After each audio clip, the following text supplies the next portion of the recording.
நான் வந்து ஒரு துண்டு இஞ்சி, ஒரு பச்சை மிளகாய் பொடியாக கட் பண்ணியிருக்கேங்க, அதையும் சேர்த்துக்கிறேன்.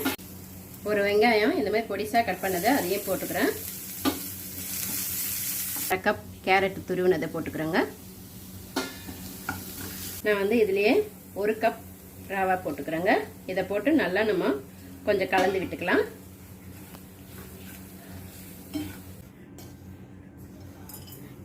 இப்போ வந்து இதை இந்த பவுலில் மாற்றிக்கிறேன் நான்.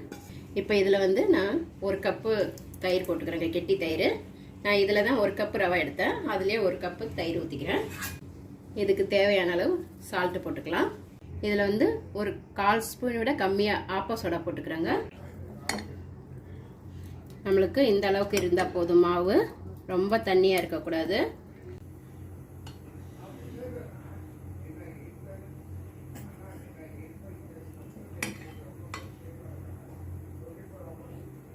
நம்மளுக்கு சூப்பரான நல்லா சாஃப்டாக இருக்குது பாருங்கள், இட்லி ரெடி ஆயிடுச்சு. நான் வந்து இதுக்கு தொட்டுக்க தேங்காய் சட்னி, தக்காளி சட்னி பண்ணியிருக்கேங்க.